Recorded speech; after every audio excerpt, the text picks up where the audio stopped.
We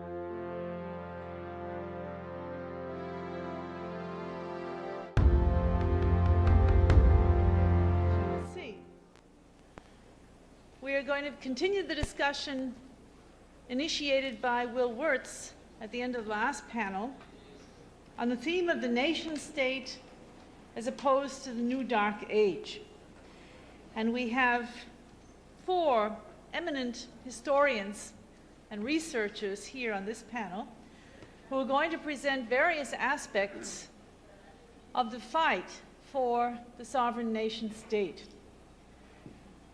Now, I'd like to begin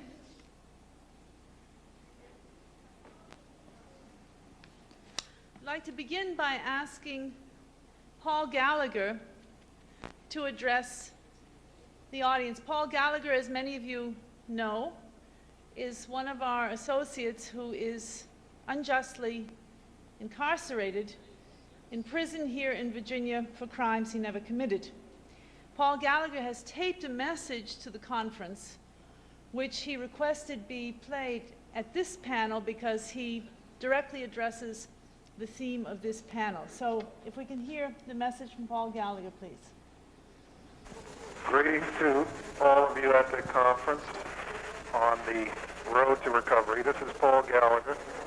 I wanted to take the privilege of being locked up to add 5 minutes to, I think, one of your panels there. And for that purpose, Mike Billington has been kind enough to cede me his time also.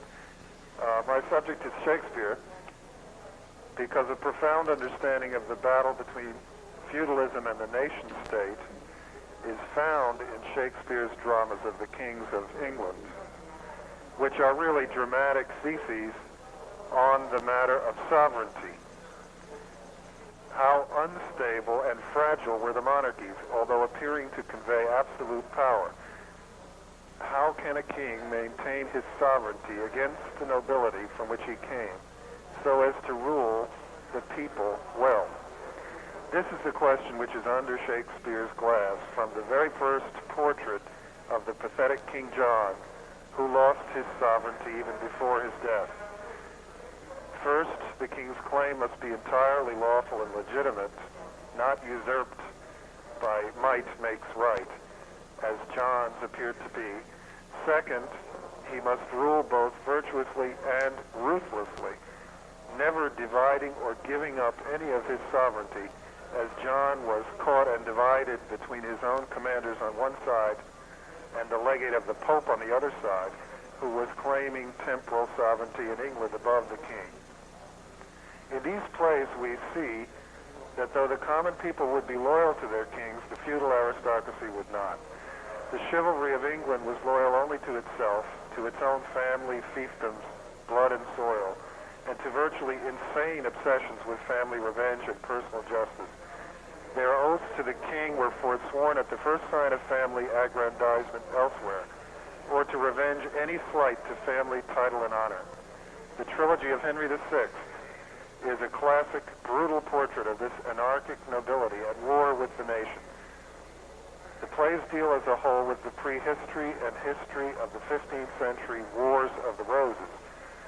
Shakespeare shows that this treasonous nobility made the country for 100 years ungovernable by their rebellions and wars to aggrandize the powers the noble families had seized from King John 2 centuries earlier.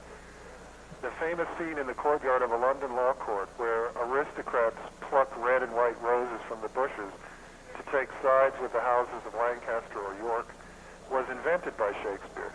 He placed it in the early boyhood of Henry VI, a full 30 years before historians say the Wars of the Roses began, to make dramatically clear that the anarchic wars of the aristocracy for control of the king never stopped. He makes this scene coincide with the nobles' vainglorious move to have the boy Henry VI, who they would never allow actually to rule England, crowned King of France against the national uprising led by Joan of Arc. This nobility finally exhausted itself with the tyrant Richard III, by the end of whose reign 50 of the 150 noble earldoms of England had lapsed, the death of all male heirs, and 25 more were held by minor children who were technically wards of the king. Serfdom had been largely abolished through this exhaustion of the nobility. In Richard III, we see ordinary citizens in London called, quote, citizens, unquote, for the first time, and they comment on events with surprising wisdom, like a tragic chorus. Then, at last, we see Henry Tudor return to England with a force supplied by King Louis XI of France, defeat Richard III, and end the wars of the aristocracy. It is an amazing stroke of Shakespeare that he celebrates England's national unity as at last accomplished by an invading force sent by Louis XI, giving birth to the Tudor monarchy. For 150 years, English patriotism, he shows, had been defined by anti-French hostility. The only sovereign kings during that time, notably Henry V, had unified the nobility only by continuously leading it in wars in France, which had disastrous consequences for England as soon as the French resistance became effective. Henry Tudor represented a paradigm shift. The tragedy of Richard III ends with a celebratory prayer of peace and prosperity, unlike all the other tragedies.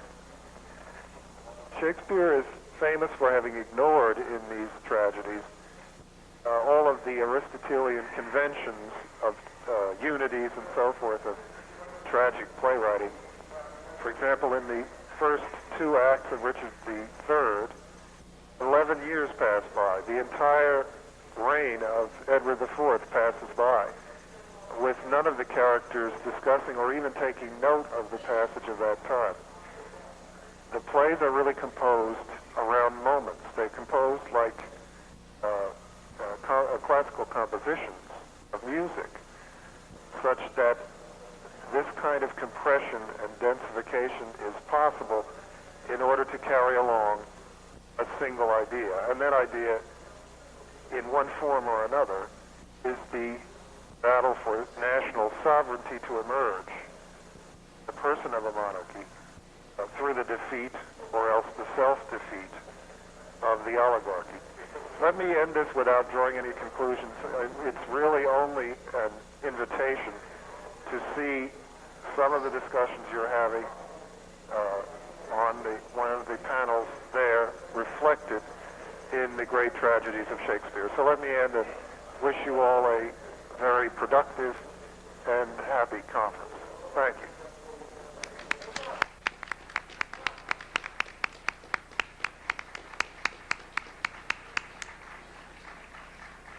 Thank you very much, Paul. And let me just add that although this is not normally done, I think we can do it. If there are any questions about Paul's presentation, we can certainly take them in the discussion period, pass them on to him, and perhaps get answers tomorrow. So I'd like to move ahead with the presentation by Anton Chaikin. Anton Chaikin, here seated on my right, is one of our eminent historians.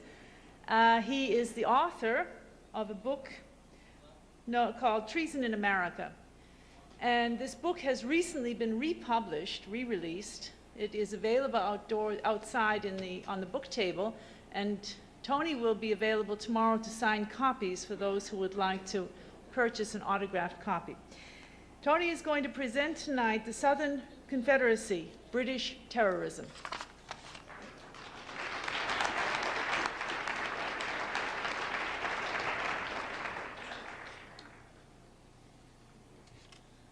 On July 4th, 1861, President Abraham Lincoln told Congress why our nation was worth fighting for in the Civil War that had just begun.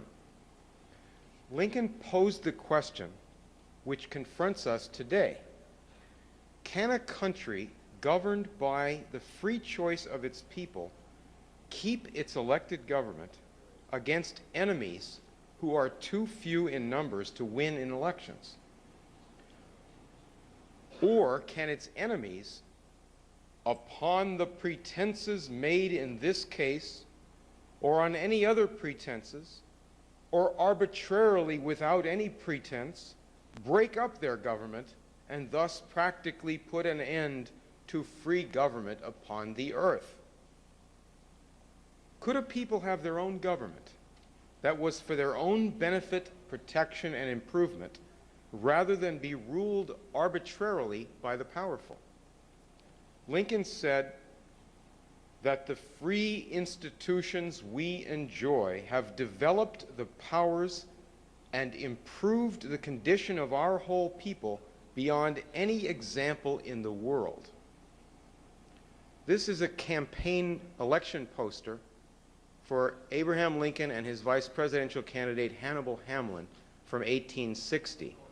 And you notice the slogan for their election ticket down in the middle at the bottom: protection to American industry. In this July 4th, 1861 speech, Lincoln identified the purpose of the war and of the nation. This is essentially a people's contest. On the side of the Union, it is a struggle for maintaining in the world that form and substance of government whose leading object is to elevate the condition of men, to lift artificial weights from all shoulders, to clear the paths of laudable pursuit for all, to afford all an unfettered start and a fair chance in the race of life. This is the leading object of the government for whose existence we contend.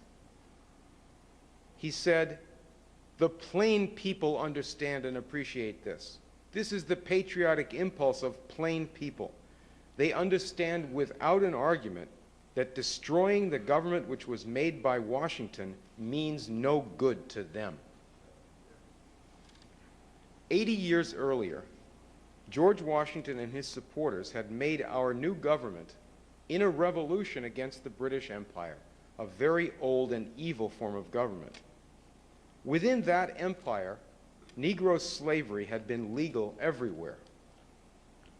Our revolution managed to abolish slavery in the northern U.S., and the national leaders intended to build up a powerful modern nation in which the remaining slavery would be undermined and die out.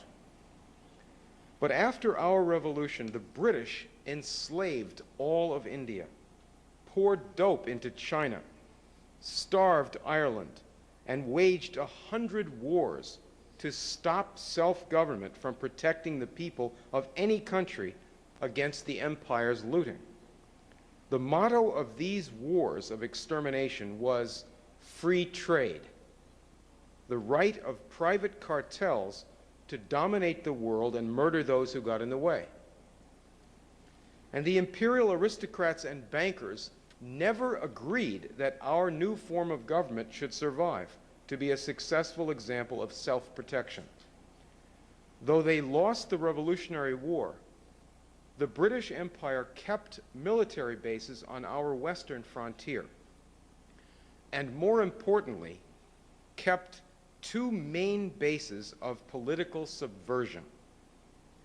In Boston, Massachusetts, and in Charleston, South Carolina, British imperial agents worked for disunion and insurrection, coordinating with each other and with London.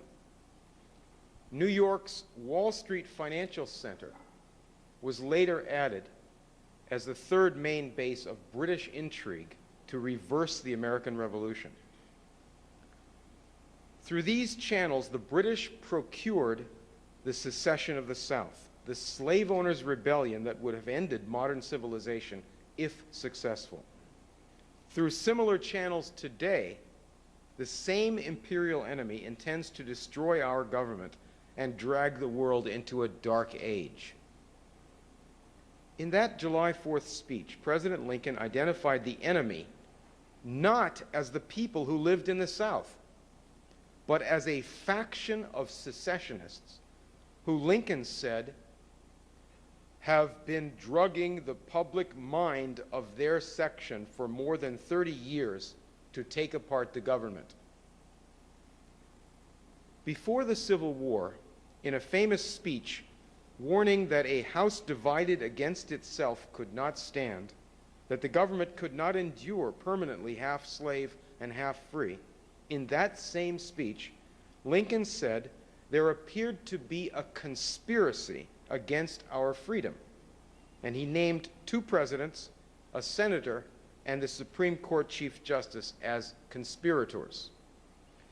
Let us now see what lay behind the enemy operation Lincoln warned about. The first project for breaking up the country was led by a U.S. vice president. Watch out for vice presidents. Named Aaron Burr. Burr had risen in the British service by marrying into the family of the British commander Augustine Prevost. It's spelled Prevost and it's pronounced Prevost. General Prevost had invaded South Carolina in the Revolutionary War. His brother, Prevost's brother, died and Burr married the widow. That's how he married into the family, Prevost family, and adopted the children. General Prevost in Charleston and some pro-British Tories in Boston set up a little British spy and sabotage operation that they called the Scottish Rite of Freemasonry, founded by this gentleman and people in Boston, this invader. This network and the British ambassador Anthony Merry backed Aaron Burr in an attempt to get the northern states to secede from the Union. When Alexander Hamilton disrupted the plan, Burr killed him in a duel. Burr immediately, a few days later, met with the British ambassador and arranged to use a private army to break the newly acquired Western territory off from the United States. President Jefferson had Burr arrested for treason, but with help from the British network, Burr was acquitted and took refuge in England with the satanic British strategist Jeremy Bentham. Burr came back in time for the War of 1812, in which the British invaded and burned Washington, D.C. During that war, Burr's Boston Brahmin friends, the so-called fancy families of Boston, agitated for the North to break off and join Britain during the war that we were fighting with Britain, the Second War, the War of 1812. But the whole American people rejected and defeated their plotting. This Second War with Britain aroused the whole country to go back to the nationalism of Washington and Hamilton.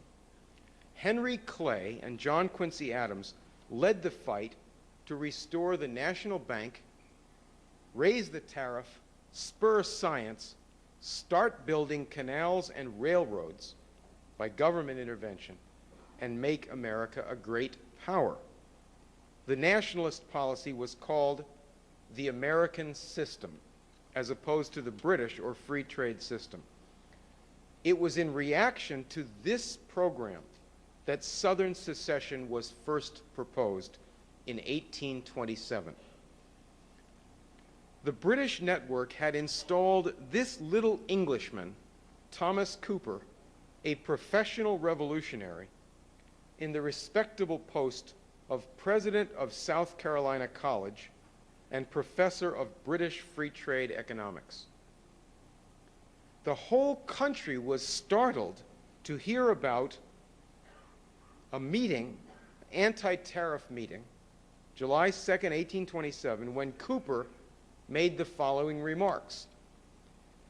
"We shall ere long be compelled to calculate the value of our union, and to inquire of what use to us is this most unequal alliance, by which the South has always been the loser, and the North always the gainer.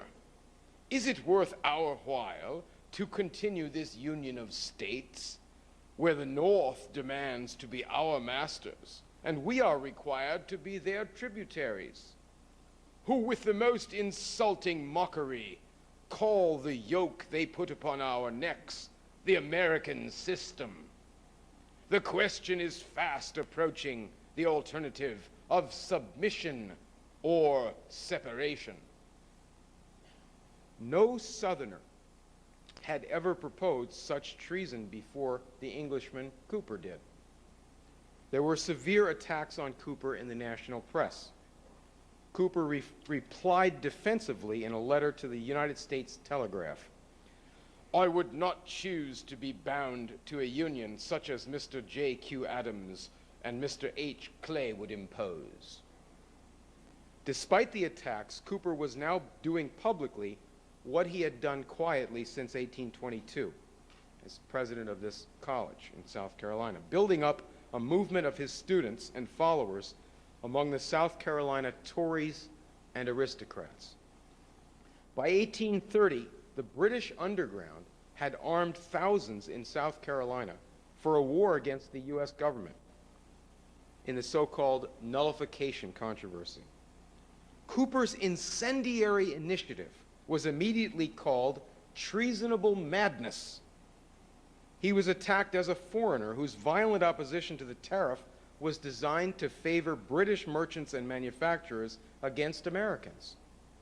A writer in the Charleston, South Carolina City Gazette said that in deciding about our economic policy, we neither ask foreign advice nor foreign interference.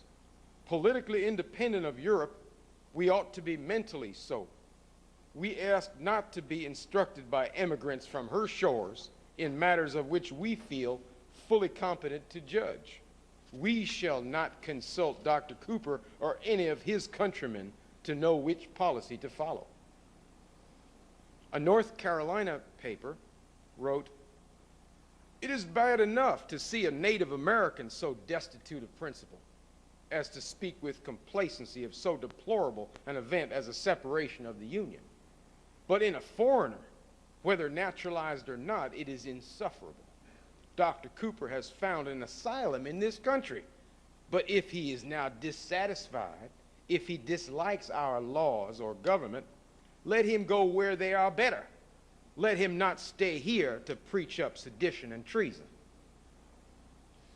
An 1830 article in the New York Courier and Enquirer revealed that Cooper had sent his agent, the editor of the Cooper-run newspaper The Telescope, to England to consult the British and to learn what South Carolina might hope for from Great Britain in case of civil war in the United States.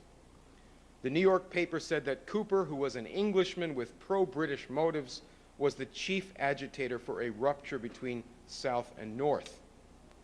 A South Carolina paper, the Courier, asked, "Why is it that the trustees of our college continue such an anarchist in office? What have his renegade English notions of government to do with the arts and sciences? He was not employed to come among us and sow the seeds of discord and disunion. We were a happy, a united people until his arrival." The college trustees had chosen carefully. Before coming to America, the father of slave owners' secession, Cooper, was a member of the British Parliament, preaching Britain's right to interfere in other countries to abolish slavery. He was a radical abolitionist in the British Parliament. Then he went to France to support the anarchist revolution there. There he was suspected of being an agent of the British government. South Carolina College was controlled by the Swiss citizen Henry W. de Saussure, who had hired Cooper. And there you see a bust of that fellow who hired Cooper that's in a place of honor at the de Saussure College in what is now called South Carolina University. At his family headquarters in the de Saussure Castle near Geneva, British officers frequently came to visit. In other words, a Swiss citizen is the boss of this college in America that hired this British insurrectionist as the head of the college to come and preach breaking up America. And at their family castle in Geneva, British officers frequently came to visit. A special friend of the family was Lord Palmerston, the famous instigator of foreign revolutions who became Britain's foreign minister in 1830.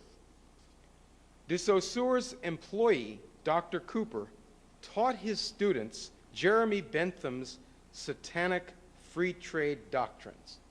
that no man has a soul, and that no laws, divine or human, can bind the powerful people of society. The de Saussures and the rest of the imperial elite had carefully chosen their man. South Carolina politicians like John Calhoun, who had been a nationalist and ally of Henry Clay, came under pressure from the British aristocratic underground and went over to the anti-US side. Cooper's movement was further shaped by a famous 1828 pamphlet called The Crisis, written by Robert Turnbull. Like Cooper, Turnbull was denounced as a foreign intriguer. He had been born in British-controlled Florida during the Revolution and had come to South Carolina with his father, a British colonial officer, with the invading British troops led by General Prevost. President John Quincy Adams responded to Cooper and Turnbull in his December 1828 annual message to Congress, and the national secession controversy was launched. This first South Carolina movement for an insurrection did not spread to other states, and the tariff controversy was tamed by a compromise led by Henry Clay. Cooper died in 1839. His students and converts continued the treason effort, and they were increasingly guided by a co-conspirator of Cooper's in Virginia named Nathaniel Beverly Tucker. This Tucker and his family are not well known to the public, though as British agent intriguers, they played an astonishing role in the build-up to our Civil War. A member of the family who does not even carry the Tucker name is rather well known historically, under the name John Randolph of Roanoke, who was Nathaniel Beverly Tucker's half-brother and an adopted Tucker since age 5. John Randolph was a famous congressman, a simpering, degenerate opium addict, owner of 1,000 slaves, who used to swagger into the Congress in long boots and a whip, who denounced President Jefferson for not surrendering to British naval attacks. Let's peek at the Tucker family tree and see what's really going on. I know this may be hard to read. You have to wait for the published version, I guess. But this is, you see at the top, Colonel Tucker sitting in London. St. George Tucker, his son, on the left, another son, Henry Tucker, on the right. And you follow the sons by the downward lines. Note that the father, St. George Tucker, who is, as you can see, the father of Nathaniel Beverly Tucker, right? Note that the father, St. George Tucker, is celebrated in Virginia as a so-called legal scholar, even though he opposed the U.S. Constitution. His family were great powers of the British colonial empire.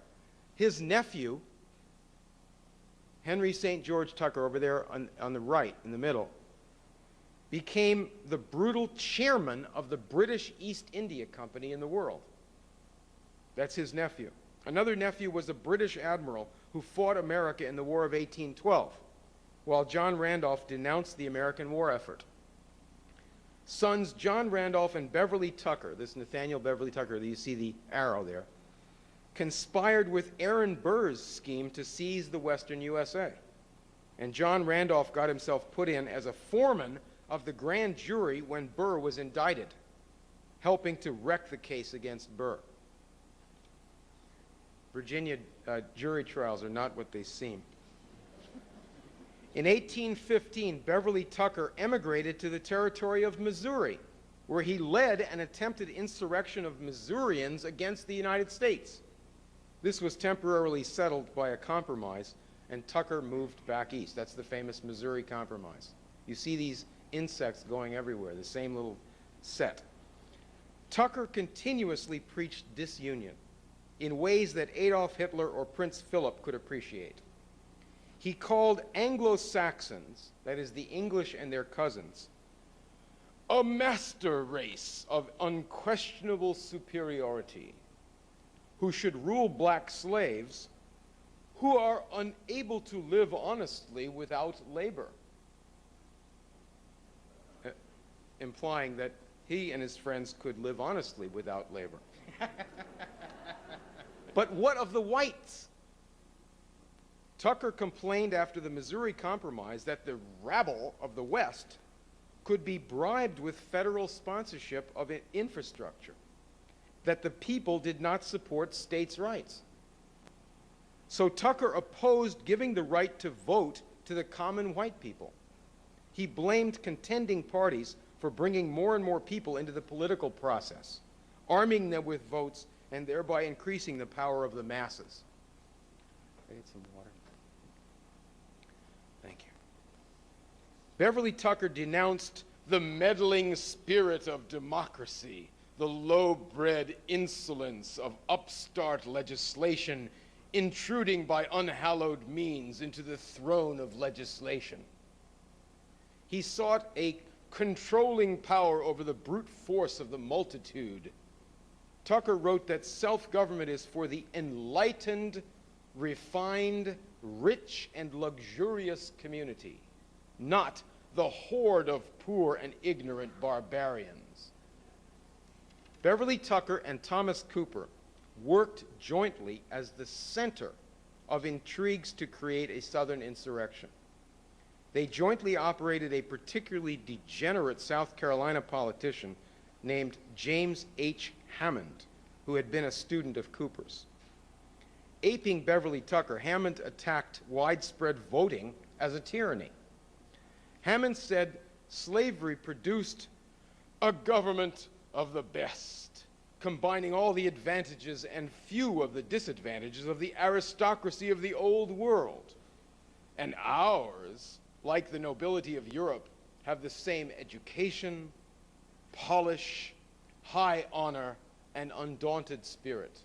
And I will save you from a description of this man's private life, which was anything but full of high honor. Hammond was a U.S. congressman for less than a year until mental illness led to his resignation. But on December 18, 1835, Hammond shocked the country by demanding that no congressman be allowed to bring in a petition from citizens against slavery. This infamous gag rule was later enacted by Congress. Former President John Quincy Adams, now a House member, led the fight to free Congress of this tyranny. We can see here the forerunner of Trent Lott, Bob Barr, and Phil Graham. In 1836, Congressman Hammond explained his mudsill theory, that civilized society is based on having a permanent class of menial laborers who are unfitted for education. That in America, it's the southern black slaves and northern workers.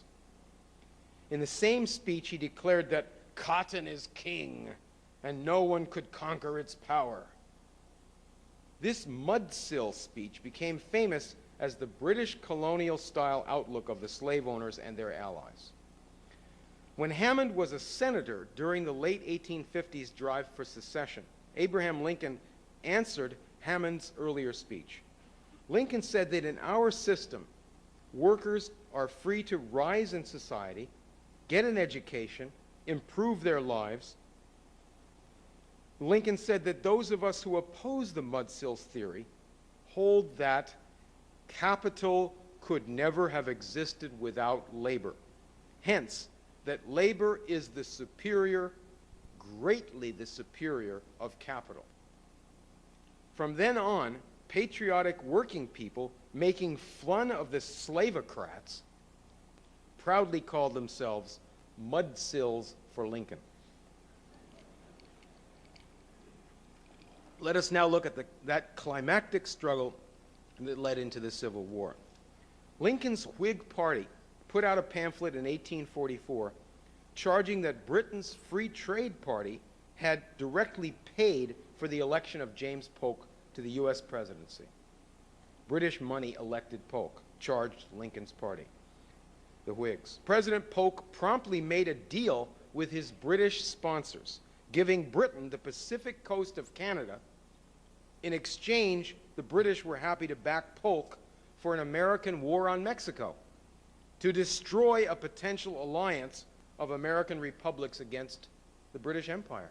That's why the British backed the Mexican War, backed us to go and shoot ourselves in the foot by invading our neighbor republic. Lincoln, then in Congress, denounced the Mexican War as a fraud and a sellout. From this war came a wave of Ollie North-style private invasions of Mexico, Cuba, and Central America called filibusters. In 1850, a second attempt at Southern secession was led by Beverly Tucker and a criminal filibuster named John Quitman, a leader of the Scottish Rite Masons from South Carolina. Their secession convention in Nashville got some support from like-minded disunionists, but Henry Clay's last compromise tamed the movement again. Then two British-backed scoundrels became president, Franklin Pierce in 1853 and James Buchanan in 1857. Under their regimes, preparations were made to end the United States of America. Recently, the Pope, greeted by President Clinton in St. Louis, reminded today's Americans about the Dred Scott decision of 1857, when the Supreme Court ruled that blacks could never be citizens and Congress could not interfere with the spread of slavery. The Pope said America is going through a similar trial today. Lincoln, in his 1858 House Divided speech, said that the Dred Scott decision was part of a conspiracy, as Lincoln put it, to make slavery permanent and universal. A conspiracy involving Presidents Pierce and Buchanan, Senator Stephen Douglas, and Supreme Court Chief Justice Roger Taney. What did Lincoln face as he prepared himself for the U.S. presidency? Beginning in 1853, Scottish Rite Masonic leaders based in Boston and Charleston started a revolutionary underground movement called the Knights of the Golden Circle. The movement was planted in Cincinnati and spread to the Gulf South and the East Coast, recruiting perhaps 65,000 men under arms. The Knights ran raids into Mexico and became the core of a southern insurrectionary army. The illegal African slave trade reopened bigger than ever before, with slave ships sailing right out of New York Harbor. The slavocracy claimed the right to spread black slavery into the North, the West, and even to China. In 1857, a disunion convention met in Boston, led by British agent Thomas Wentworth Higginson. Higginson arranged for a British soldier of fortune named Hugh Forbes to train the operatives of abolitionist John Brown. Brown was sent into Virginia for the Harper's Ferry anti-slavery raid in 1859, a raid designed by Higginson for the avowed purpose of causing Southerners to react against the United States. And that was what Higginson proclaimed in his writings was the purpose of this whole thing. Despite everything, up to virtually the last minute, secession was still not popular among white people in the South.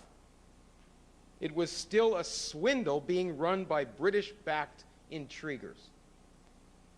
Just as in 1998, when our national election showed that the overthrow of the president was rejected by the people, so there were elections in 1860 which showed the people did not support the overthrow of the U.S. government. In both cases, elections did not stop the conspirators. Virginia, North Carolina, Tennessee, and Arkansas, you see there with the striped lines, voted against seceding in special elections held in 1860. Texas had elected the patriotic unionist Sam Houston as governor.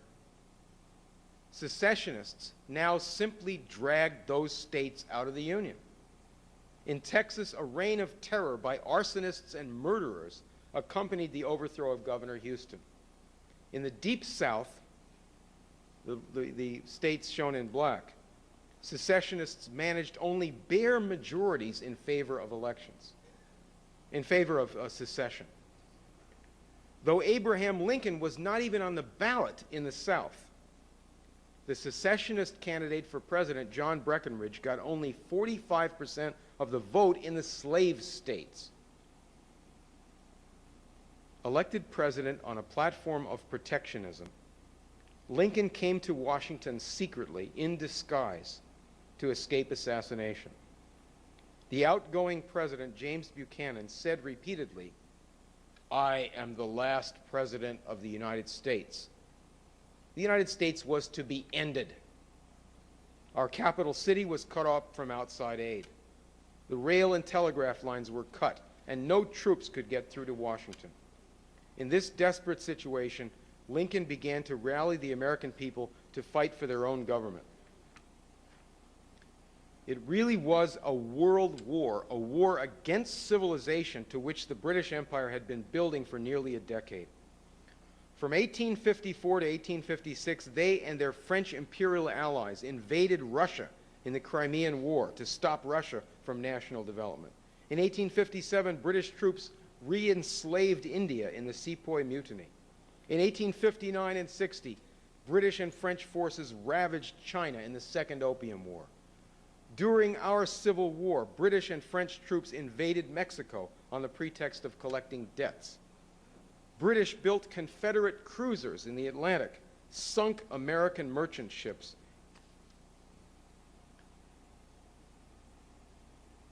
The next. From Britain's colony, Canada, British and Confederate terrorists ran raids across the border into the USA. Confederate spy John Wilkes Booth met in Canada in 1864 with the British Special Forces operatives there, such as George Sanders, shown here with Britain's Colonel Grenfell and 2 Confederate raiders. Booth got his money for the attack on Lincoln and went back to do the dirty job. When the president was dead, one of the assassins, John Surratt, escaped through Canada to England, then to the Vatican. Surratt's escape was arranged by Nathaniel Beverly Tucker, the nephew of the earlier traitor by the same name. This Tucker was indicted by the U.S. government in the assassination conspiracy against President Lincoln. But the Union survived and flourished. Under Lincoln, protectionism, the U.S. quickly became the world's leading manufacturing power. We moved to spread the policy of protection, industrial progress, and national sovereignty to Japan, Russia, Germany, and China. Knowing they could not defeat America militarily, the British Empire increased cultural and political warfare with new movements for Dark Ages feudalism.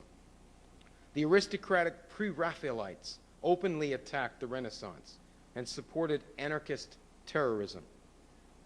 New cults of so-called Christian fundamentalism were manufactured in London, packaged in Jerusalem, and exported to the United States. And here you see, leave that for a second, a so-called map of the migrations of the people from Palestine in the Bible up to England, where they became Queen Victoria. And believe it or not, this is the basis for much of the new Confederacy today. This cultism manufactured in the way that I said. In Tennessee, a center for the revival of Confederate thinking was established with money from Britain's Wall Street partners. As the Ku Klux Klan got power in the post-Civil War era, Vanderbilt University, shown there in the upper left, promoted a vision of life as fraudulent and anti-human as the original Confederate insurrection had been. From then until now, new generations of students were taught to revere the lost cause of the Confederacy. Were taught that America had gone too far with industrial progress, that nature must be protected, that man was a cancer on the planet, that the poor, dark-skinned peoples of the earth must never be allowed to industrialize as America did. One student and product of this British project is Al Gore, who attended that school and studied divinity and law. Then he worked for that newspaper on the right as a police spy for the FBI. We have pledged ourselves to see to it that the new Confederate insurrection is buried along with the political career of its stalking horse, Mr. Al Gore. We intend to come out of this war with a new birth of freedom throughout the world, with the help of 6 billion people whom Gore might call mudsills. Thank you.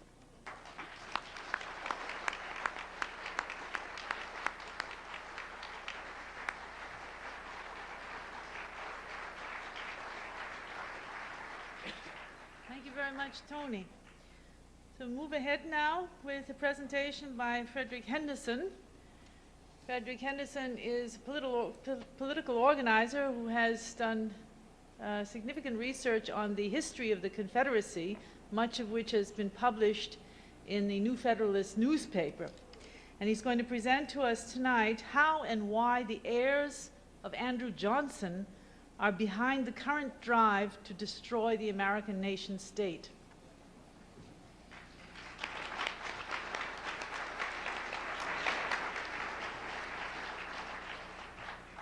As the trial of President William Clinton moved into the United States Senate, a trial of an American president for impeachment occurring only for the second time in this nation's history, the parallels between the impeachment of Andrew Johnson in 1868 and President Clinton have been raised by many.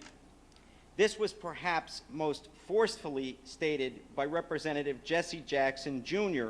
prior to the vote of the House of Representatives for those articles. And in doing so, he raised real issues of importance as to both cases, even if his understanding of the historical record was a bit incorrect. For it is one of the sad facts of history that the real story of the impeachment of President Johnson in 1868 is so totally misunderstood. As Representative Jackson pointed out, the issue then was the reconstruction of the nation after a bloody and divisive civil war, and that the issue today is very much the same. Such historical precedents offer a useful insight into today's proceedings, both its political context and the true legal standard this nation's founders intended as the law of impeachment, and thus how one former Tennessee senator, Andrew Johnson, should have been impeached, and how the Republican insurrectionists today behind the impeachment of President Clinton have more in common with Mr. Johnson than those patriots, all allies of the late Abraham Lincoln, who legitimately sought Johnson's removal. It also offers an enlightening and ironic parallel to what should be the true trial of bribery, treason, and other high crimes and misdemeanors today against Al Gore, another former Tennessee senator and vice president, who would himself be president as a result of what can only be described as a parliamentary assassination of his own president.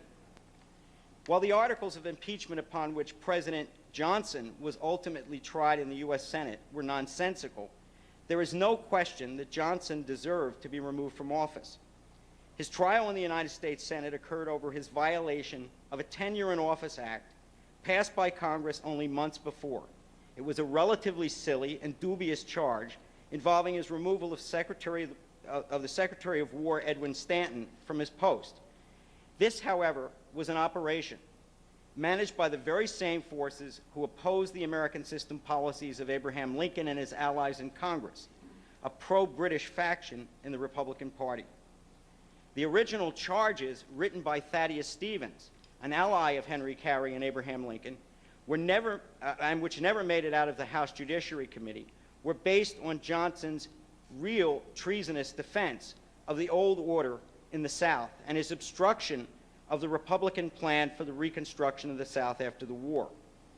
These circles saw the battle over Reconstruction as one that involved the very survival of this nation, and with it the ultimate destruction of the British Empire. As an historical precedent by which to judge both the obscene attack on President Clinton and the American nation state today, and for understanding the basis for actually impeaching Vice President Gore, it provides a rich example. The issue then was the restoration of the American system by transforming the South with such a Republican Reconstruction policy, and in so doing, ensuring that this nation could play its historical role in the global battle against the British-centered oligarchy. Today, both the defense of President Clinton and the destruction of Gore require the same. The American South prior to the war had been an oligarchical horror, as I and others have documented. A fool's paradise of British free trade policies that had left it in backwardness and poverty.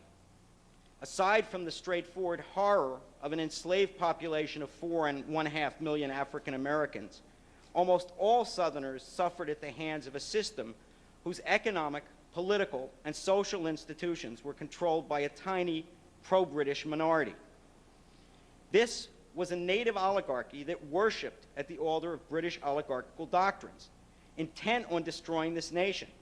Much like the latter-day Clinton haters, they were a grouping who despised the outlook and system this nation's founders had created. They hated the federal government. They hated the presidency, just as today's neo-Confederates do, because it represented the highest ideal of the nation-state that has ever existed in human history. At the end of the war, after Union forces had successfully defeated the Confederacy, the issue of how these states, the seceded states of the Confederacy, were going to be returned to the Union. This was a pressing question. Having defeated the forces that would have destroyed this nation, the forces of British free trade and oligarchism on the battlefield, Abraham Lincoln and his allies fully intended to ensure their defeat politically as well. Not only would every remnant of such policies be eliminated in the South, but in conjunction with Russia, which had helped to ensure that Britain not intervene on the side of the Confederacy during the war, and a Germany committed to the policies of Friedrich List, an American nation recommitted to the outlook of the American system would be the centerpiece of a growing alliance that would destroy oligarchical power globally. As Henry Carey, who had been the architect of Lincoln's economic policies, wrote in a series of open letters on Reconstruction to Senator Henry Wilson of Massachusetts, quote, "British policy looks to arrest the circulation of the world by means of compelling all raw materials produced to pass through its little workshop.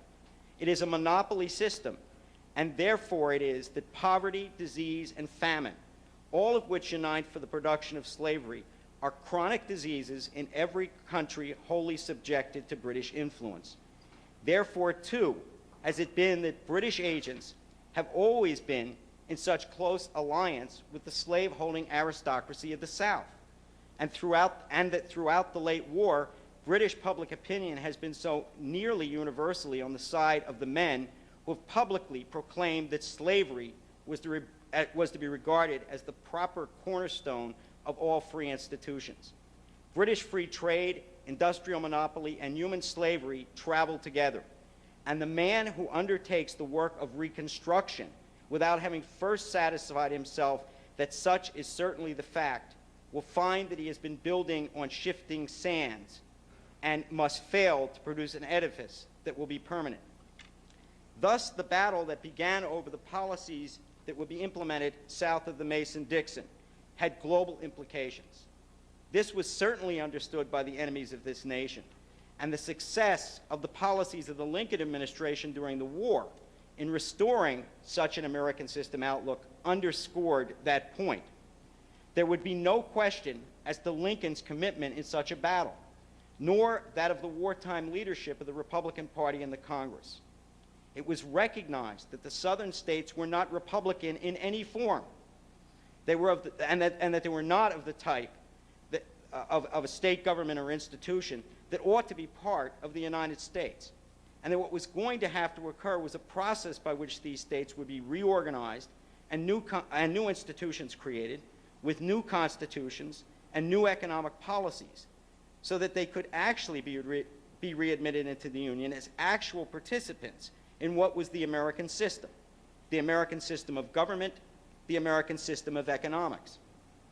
And there was a commitment, which was clear from what Lincoln had said and done prior to his assassination, that his view was that what had to be done at the end of the war was something very similar to the kind of economic development that the United States has been committed to say, for example, after World War II with Japan, that the thing that was most needed in the South was to go in and dig up root and branch this horrible oligarchical system that had been based on slavery, and to create the basis for real economic development, to build railroads, to develop the vast mineral resources that existed there, to create industry where there had been none.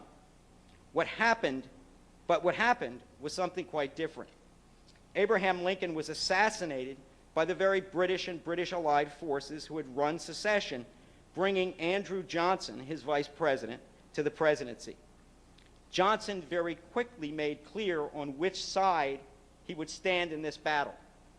In his first message to Congress, an inaugural of sorts, he outlined his policy for the nation, and within that context, for the reconstruction of the South. This message signaled a total reversal of Lincoln's economic policies, with Johnson calling the wartime tariff, quote, clearly a recognized outrage. He concluded his remarks with the following statement: free trade with all the markets of the world is the true theory of government. This message was sent while Congress was out of session, and also included Johnson's announcement of a presidential proclamation on reconstruction for the states of the former Confederacy. Using his wartime military powers as commander-in-chief, Johnson announced he would appoint provisional governors in each of the southern states, giving them the power to arrange elections for constitutional conventions in each state, and to do everything, as he said in his proclamation, quote, necessary and proper to enable these states to resume their constitutional relations to the federal government. The object was to establish new governments, supposedly Republican in character. However, as you will see, these new governments would be created by the very same traitors who had controlled them in the first place, waging a war to destroy the Union. This was contrary to the view of the Republican leadership in Congress, and had been the view of Lincoln throughout the war, that Congress would have to enact legislation to give any such process constitutional authority. Some saw it as a usurpation of congressional power, but it was a great deal more. For in conjunction with his repudiation of Lincoln's American system policies, what it truly amounted to, following Lincoln's assassination, was a British coup d'etat. What this process ultimately produced made this even clearer. The provisions of his proclamation were vague and therefore gave great latitude for interpretation by his appointed provisional governors. They were instructed that each state should repeal the state's ordinances of secession, should repudiate all debt incurred while in rebellion, both of the Confederate and individual state governments, and finally, that they should recognize the abolition of slavery. 3 simple steps for readmission. However, these amounted to really mere suggestions to these provisional governors, to whom he had given very broad and ill-defined powers, which pretty much allowed them to decide for themselves how this process of reorganization was to occur. And like himself, these provisional governors might have been anti-secession unionists, but were not really committed to changing the South in any fundamental way. In this proclamation, however, there was one section that was quite specific. Johnson imposed a set of criterion for the question of elective and other rights, the right to vote and the right to run for office. These provided that, quote, anyone who had ever sworn allegiance to the Constitution of the United States and then become a citizen of the Confederate States of America, or all individuals who had held any civil or military office in the Confederacy or any seceded state government, or anyone who owned more than 20,000 acres of property and engaged in rebellion would be disqualified from voting or holding office.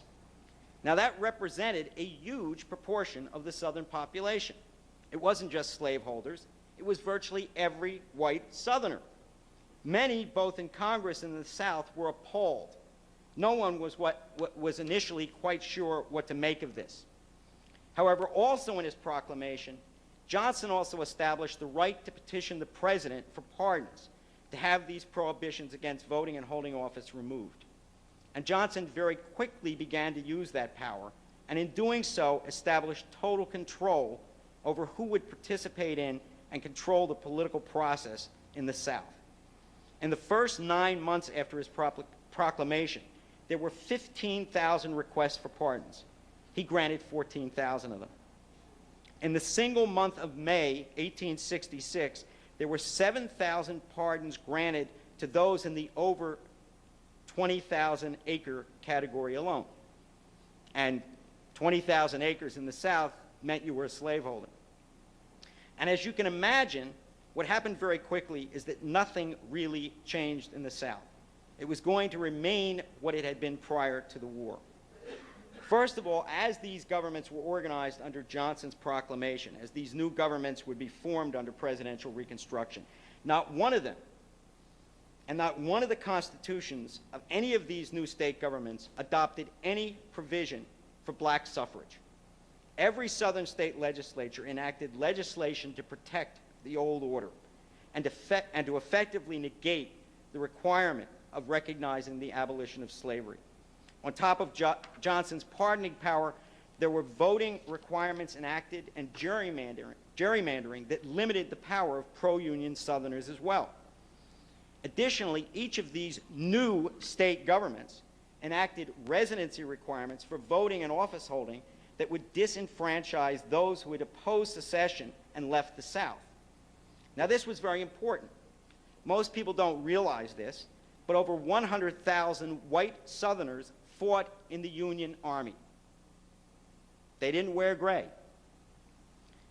Every state in the Confederacy, with the exception of South Carolina, had whites fighting for the Union.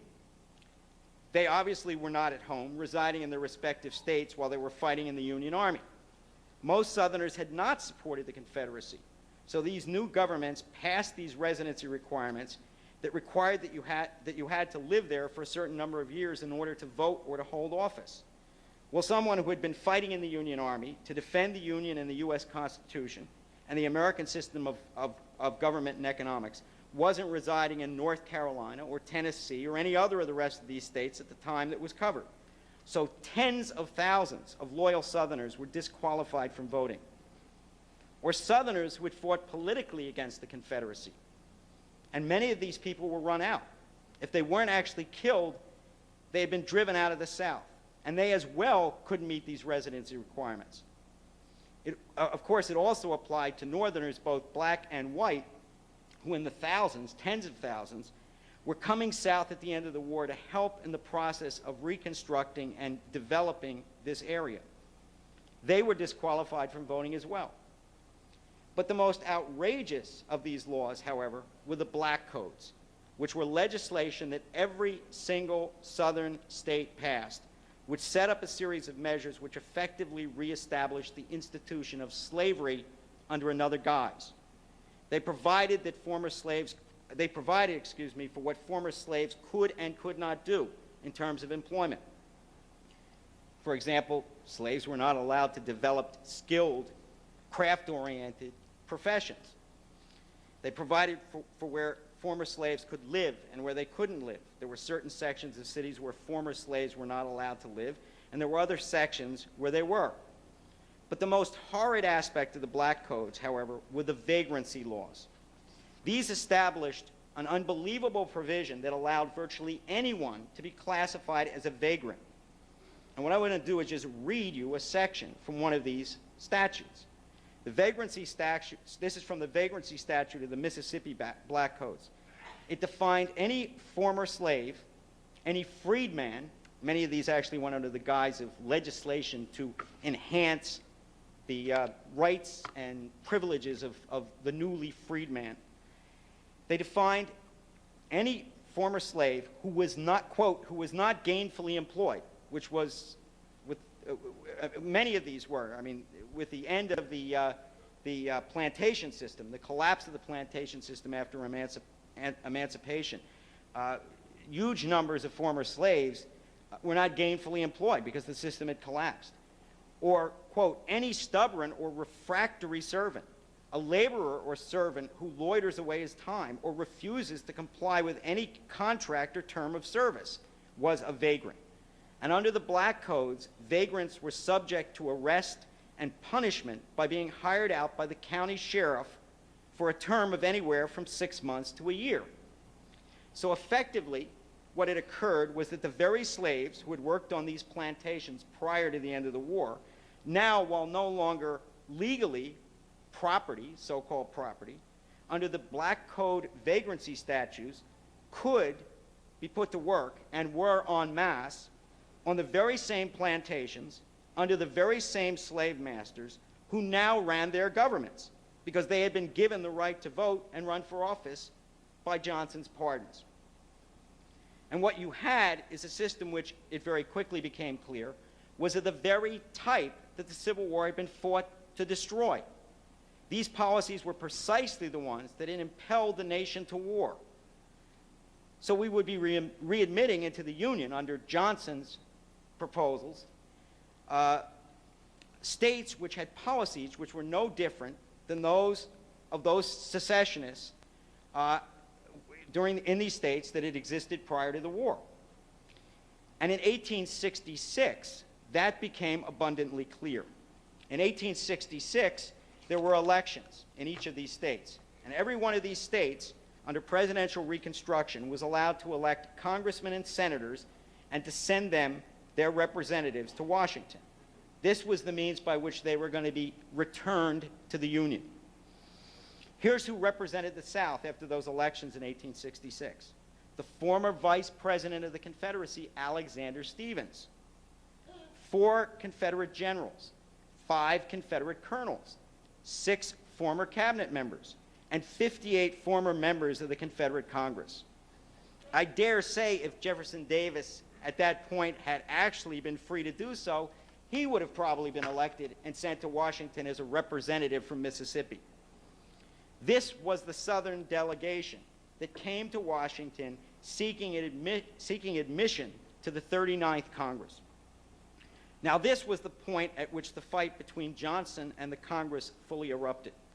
I'm not going to go into all the details because we don't have time tonight, but the bottom line was any sane American, any American who had seen over 625,000 Americans give their lives in a war over the principles of the Constitution, that notion that all men are created equal and that this horrible British-based slave system in the South would be destroyed, was not going to sit there and let the Vice President of the former Confederacy, 4 Confederate generals, 5 Confederate colonels, 6 former cabinet members, and 58 former members of the Confederate Congress enter the United States Congress as representative from their respective states.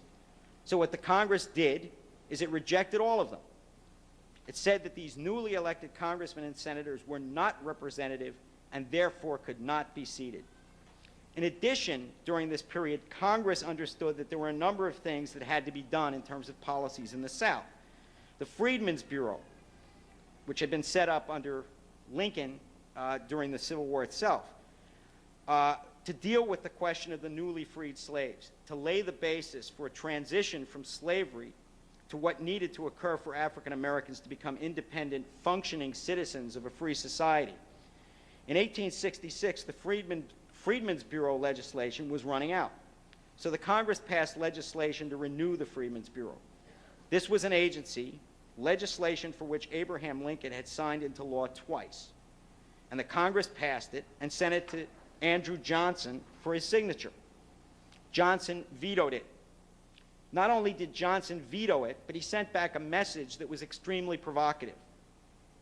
And he said that this legislation represented a usurpation of the rights and prerogatives of the southern states. Congress voted with a 2/3 majority to override his veto. Congress during the same period also passed the Civil Rights Act, which was very simply supposed to be a guarantee of the political rights of every Southern citizen, that every Southern citizen have those rights guaranteed under the Constitution protected. And once again, Johnson vetoed it, a usurpation of the rights and prerogatives of the Southern states. So at this point, it became very obvious that something stronger was going to be needed, and it was at this period that Congress began the work on the post-war amendments, particularly the 14th Amendment to the Constitution. And in this period as well, with the mounting horrors of what was actually happening in the South, Congress began to look at legislation to give them control of this process of Reconstruction. So in 1866 and 1867, Congress passed several pieces of legislation that had become known as the Reconstruction Acts, which simply established the basis on which a true reformation of the South could actually occur. And what occurred, because the president was clearly not committed to doing what was required, was that the power to administer these districts, the districts set up under the Reconstruction Acts, was given to the military, because the Congress recognized that it could trust the military. So military districts were set up, and the criterion for these states coming back into the Union was not a terribly difficult and insurmountable one, all histories of this period to the contrary aside. All they had to do was simply repudiate the outlook and policies of the past. They had to agree that British-based, free trade-based oligarchism wasn't going to exist in the South anymore. However, Johnson moved directly to undermine this process.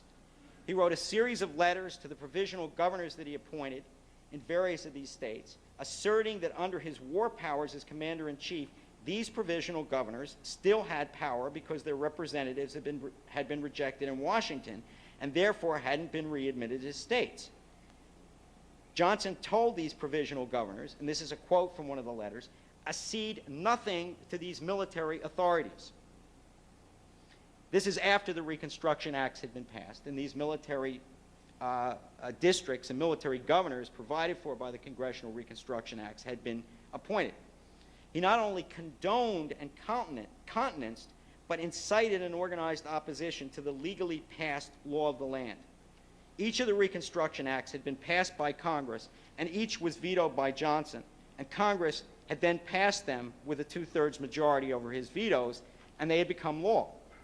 And despite this, Johnson actively sabotaged the Reconstruction Act. He incited people to ignore the law. In fact, he told political leaders throughout the South that they didn't have to comply with the terms of the acts. His treason went so far as to advise Southerners that they need not ratify or recognize either the 13th or 14th Amendment. And I'll remind people in the audience, if they don't know, the 13th Amendment is that which abolishes slavery. And many of you may realize that the state of Mississippi, and I believe maybe one or two other states of the former Confederacy, only ratified the 13th Amendment in the last couple of years. Obviously, a strong reason for that is because of what Andrew Johnson was doing in the South during this period. He was actively subverting the law of the land. Now, Johnson's view was that the measures passed by Congress were all unconstitutional.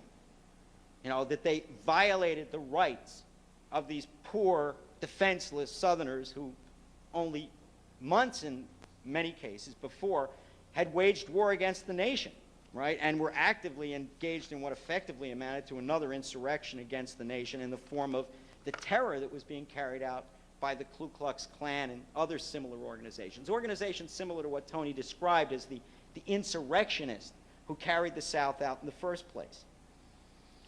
And he took it upon himself as the president to actively organize to ensure that Congress's plan was destroyed and that his outlook and that of these Southern oligarchs, these traitors and secessionists, would be reestablished.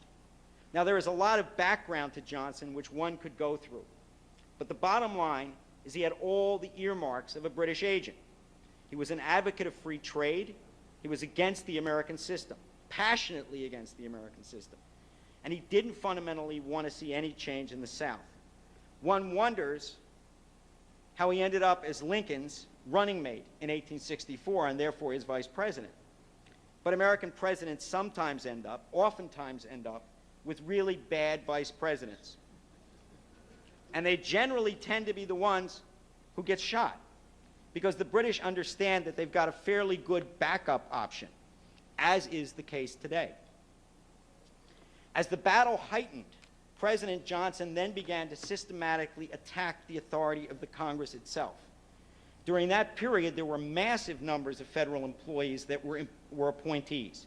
For example, then every postal employee in the United States was appointed by the President of the United States. And this was generally done with the assistance of Congress. For example, the president would go to a congressman in Philadelphia and say, look, I've got to appoint postmasters, postal inspectors, I've got to appoint a tariff collector in the customs office. Who do you think should get these appointments? And that's generally how this was done. And Lincoln had done that, and most of the people who were in these federal positions were people who supported Lincoln and the policies of Lincoln and the Lincoln core of the Republican Party, and as a result supported the congressional view of what should happen in the South. Johnson began to fire them en masse and replace them with people who were supporters of his. And as Thaddeus Stevens very appropriately pointed out in a speech on the floor of Congress, what Andrew Johnson was doing was in fact building a political base for himself that was based on the very combination that had practically just destroyed the nation: Southern aristocrats and Northern copperheads, the two centers of British-based subversion in America. That's who Andrew Johnson's supporters were. He, in fact, was repudiating the base of the political party that had put him in office. So what Congress did is they moved to impeach him. Now, most people have this simple outline of how it actually happened. Johnson took Stanton, Edwin Stanton, who was the Secretary of War, and he removed him from office. Stanton had been Lincoln's Secretary of War, and Johnson, therefore, had inherited him as with the rest of Lincoln's cabinet. He had been a supporter, Stanton had been a supporter of congressional Reconstruction, and because of the crucial role of the military in congressional Reconstruction, Johnson wanted to get rid of him. In response, Congress had passed, approximately 6 months earlier, a law that prohibited the president from doing such a thing. It was called the Tenure in Office Act. But that was not the basis upon Johnson was to be impeached. That was not the basis on which he should have been impeached. It was an operation that was thrown in the works to effectively sabotage a real, principled indictment of the president. What had actually happened was that Thaddeus Stevens and the people around him wrote a series of articles of impeachment that actually clearly outlined the character of why Johnson should be impeached. And I believe in the process created the standard by which anyone who looks at impeachment has to look at it today. And if you compare this with the articles of impeachment that were presented against President Clinton, defeated in the Senate yesterday, you get a very dramatic sense of how what's happening now in terms of what's been done to President Clinton is not only ludicrous, but actually represents an insult to what the founders intended with the impeachment provision in the U.S. Constitution. Now, I found these articles not in the congressional debates nor in any history book. I was sorting through the papers of Thaddeus Stevens, most of whose papers have been destroyed, by the way, in the Library of Congress. In the Library of Congress, there are 3 boxes of his papers. Most of them are drafts written in his own hand of his many speeches. And if you ever want to read an extraordinary individual, the speeches of Thaddeus Stevens on the floor of the United States House of Representatives during this period are certainly among them. And there I found a draft of these proposed articles of impeachment, which were initially those discussed by the Judiciary Committee of the day that was preparing the indictment of President Johnson. This is actually prior to the indictment that was actually voted up by the House in 1868. The second article of those, the second article in that draft reads as follows. On the second day of March 1867, Congress passed an act entitled An Act to Provide for the More Efficient Government of the Rebel States, and subsequently several supplements thereto, all intended to enable said people of the conquered territory to form constitutions and governments republican in form for themselves, so that they might gain readmission into the Union upon equal terms with the other states of the United States. And after Congress had passed the same laws by a 2/3 vote over his veto, he denounced and continued to denounce them as unconstitutional and advised resistance to them, whereby he has thus far impeded the establishment of regular governments within said territories. And on the 19th day of July, 1867, Congress passed an act supplementary thereto and explanatory to the previous acts already quoted, and in and by which it declared that the governments then existing in Virginia, North Carolina, and other parts of the conquered territory were not legal governments and ought not to be obeyed, and that the President continued to treat them as legal governments, to recognize the governors and other officials for them heretofore appointed by himself, and to encourage them to disobey the law aforesaid.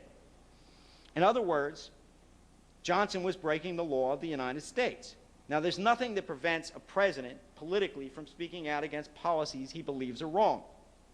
But to actually remove officials from office who are trying to implement legislation duly passed by Congress, to sabotage policies on which the very future of the nation itself depends, that's a different story.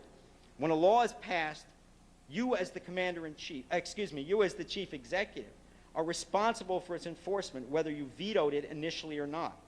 It is passed by a two-thirds, and if you veto it, and if it's passed by a two-thirds majority, it is law. So the second article of this bill of impeachment was this direct obstruction, was on this direct obstruction of the law of the land as represented by acts passed by Congress.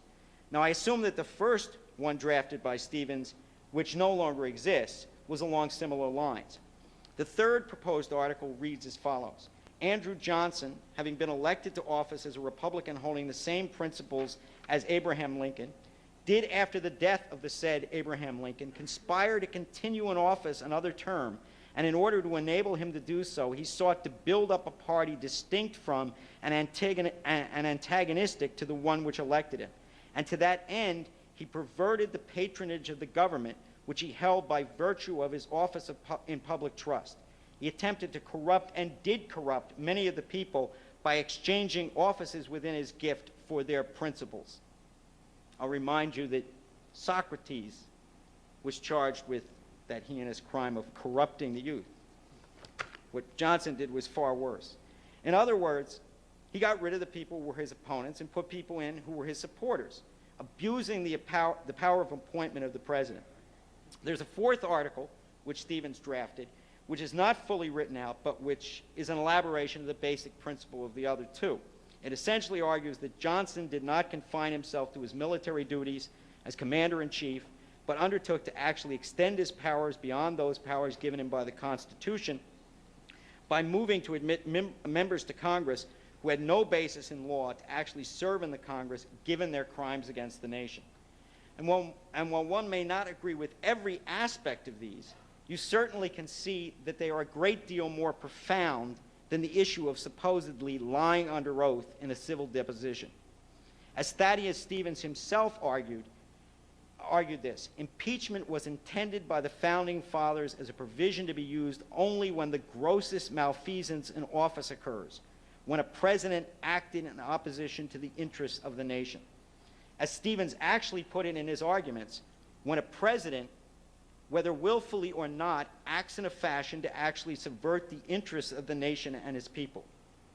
So in contradistinction to what's being done to President Clinton today, I think it's also useful to look at this from the standpoint of the character, what policies actually represent those of the American system. And the essence of what we see going on today is that the same British-sponsored enemies of this nation would attempt to remove President Clinton from the standpoint of directly imposing the kinds of policies which this nation throughout its history fought to destroy, including the policies that the current Vice President of the United States supports. The man who would become the President of the United States. And this represents one of the worst travesties in American history. It's ludicrous. The irony is that the very policies which Lincoln's Vice President, who became President of the United States at the end of the war through his assassination, supported, are the very policies that the people who are trying to impeach Bill Clinton are trying to impose on this nation. Think of the irony.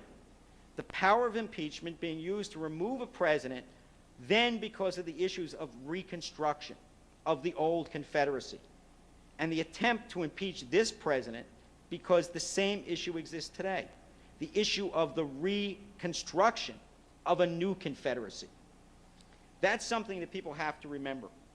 We are waging a fight against those who are committed to the very same system, and it's a global system, as Lincoln, Stevens, Carey, and their allies clearly understood 131 years ago. And the role of the American nation-state in that fight is pivotal, which is why Mr. LaRouche has made the point again and again that if this president is destroyed, if he is removed from office, if he is assassinated, this world has very, very little chance of survival. And in reading some of the things which Thaddeus Stevens said after the fact, his view, which was the view of circles around Carey, the core supporters of Lincoln and the Republican Party, their view was that the issue then was the very survival of this nation, and with it the survival of all of mankind. That was what was at stake at the end of the Civil War. And that is certainly the case today. That is what we must get our fellow citizens to understand and to get them to act upon. We've got to find these people who are sitting out there stewing at the fact that they're seeing this travesty unfold in front of them, and they just have no sense of how they can do anything about it. And we have got to give them a sense of what they can do about it. So let's stop the coup against the president, and with it, the presidency and the Constitution. And a good start would be to succeed in doing what our forefathers could not do 131 years ago, by removing from office another British pawn from Tennessee, but this time before he gets to the White House.